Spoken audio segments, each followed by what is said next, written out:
Oke, halo semuanya. Kembali lagi bareng gue Andri di channel Silatografi. Nah, kali ini kita ketemu lagi di format konten yang berbeda.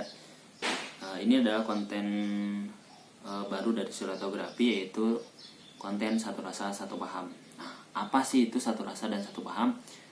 Jadi di konten ini gue akan ngebahas tentang pemikiran-pemikiran pencaksilat yang agak sedikit berbeda, entah itu tentang latihan atau tentang melatih dan lain sebagainya. Gua biasanya kan gue itu bikin video nge-record doang, kemudian videonya gue kasih sound gue. Dan sekarang itu lebih ke ngerekam langsung sendiri, monolog sendiri di kamera dan ngebahas tentang berbagai materi-materi lainnya. Nah, kenapa ini gue keluarin? Karena gue rasa apa yang gue rasain juga mungkin dirasain sama lulu semua gitu loh, entah itu pelatih atau kalian juga yang sedang latihan. Nah, kali ini gue bakalan ngebahas tentang pentingkah memisahkan minat dan bakat anak-anak saat latihan. Penting atau enggak sih menurut lo memisahkan minat dan bakat anak-anak? Semua hal ini ketika kita sekolah aja nih, kita belajar mata pelajaran yang banyak banget, entah itu mungkin pelajaran matematika, bahasa Inggris, IPA, IPS dan lain-lainnya. Kemudian apakah kita suka dengan semua pelajaran itu? Belum tentu gitu loh. Dan setahu gua, anak-anak yang mungkin di ranking 1, ranking 2 pun mereka nggak semuanya suka gitu loh. Nah, sama halnya ketika kita latihan pencaksilat gitu loh. Ketika kita latihan pencaksilat, kita itu beda-beda kategori gitu loh. Jadi ada yang kategori tanding kan, ada kategori seni.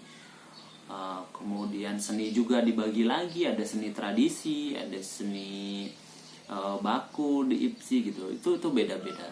Kemudian kalau tanding pun itu kita tanding beda lagi nih. Tanding itu kita pronya di mana gitu loh. Kita pronya di tendangan sabit, di tendangan lurus, di tendangan T, beda-beda gitu.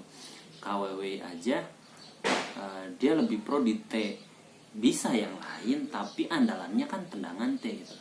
Kahanif, kemudian yang lainnya gitu loh. Banyak banget pesilat-pesilat yang memang mereka punya skill masing-masing di situ gitu loh. Nah, maka dari itu penting atau enggak memisahkan minat dan bakat anak-anak? Menurut gue ini tuh sangat penting banget. Kenapa? Karena dari pengalaman gue setelah melatih 4 atau 5 tahun ke belakang gitu loh, gue pernah nyoba gitu loh, ketika melatih semuanya tendangan lurus semuanya tendangan sabit semuanya tendangan T semuanya. Efektif cuman kayaknya sih kurang kalau kata gue. Jadi akhirnya gue coba juga, mereka sukanya apa nih, gue teliti. Oh, mereka ada si anak ini bagusnya di T, ada si anak ini bagusnya lurus, ada anak ini bagusnya di sabit gitu. Akhirnya mereka gue latih masing-masing dalam waktu yang sama, dibedain gitu loh sama yang metode gue yang dulu yang semuanya harus tendangan lurus, T, sabit semuanya gitu. Beda perkembangannya gitu, grow-nya beda sama pelatihan yang bareng-bareng semua itu gitu. Kenapa? Karena mereka punya bakat masing-masing. Ketika bakat kita dilatih terus dan terus, itu semakin lancar, semakin bagus nantinya gitu loh. Tapi beda lagi ketika mereka latihan tapi mereka tuh enggak nih, ini tuh bukan andalan gue, ini tuh bukan bakat gue gitu loh. Jadi dari mental anaknya aja itu udah kurang bagus gitu loh. Bukan jelek ya dalam melatih semua hal itu, tapi kalau menurut gue lebih bagusnya itu dipisahin dulu nih minat dan bakat anak-anaknya gitu loh. Sukanya tendangan apa, sukanya bisanya apa gitu loh. Jadi itu penting banget menurut gue, itu buat kemampuan anak. Nah terus kemudian mungkin ada yang nanya nih, Bang kalau misalkan kayak gitu nanti si anak-anak cuman bisa beberapa teknik doang dong, cuman beberapa tendangan doang ya. Ya memang sebenarnya dari dulu tendangan itu kan cuma 3 doang gitu loh. Tendangan lurus, sabit, T atau A, B sama C gitu kan. Cuman gimana cara kita mengkombinasiin semua tendangan itu gitu. Jadi kalau gua sekarang itu lebih efektifnya dalam melatih ketika misalkan si anak itu harus punya andalan pertama, kemudian andalan kedua. Andalan pertama itu yang benar-benar kita pro di situ, benar-benar kita yakin banget ketika nyerang pakai serangan ini pasti masuk gitu. Kemudian ada andalan kedua. Andalan kedua ini ya di bawah si andalan pertama ini gitu loh. Entah itu sabit, T, lurus, itu terserah kalian. Nah kemudian yang ketiganya itu ada andalan, bukan andalan tapi tendangan antisipasi. Jadi ketika kenapa nih antisipasi juga gua kasih di yang ketiga ini, karena ketika tanding takutnya anak-anak ketika tanding itu dia udah ketahuan nih sama lawannya, nah dia bisa pakai antisipasi ini, si tendangan antisipasi ini gitu. Kayak gitu. Jadi penting banget atau enggak, itu penting banget menurut gua. Nah kemudian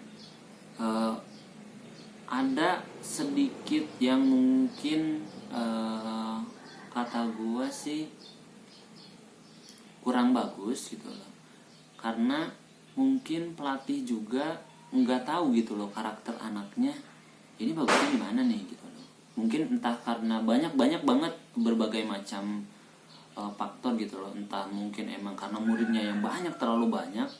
Karena ketika kita melatih itu udah lebih dari 20 orang ke atas, itu biasanya fokusnya pelatih itu udah mulai agak sulit sih kalau kata gue.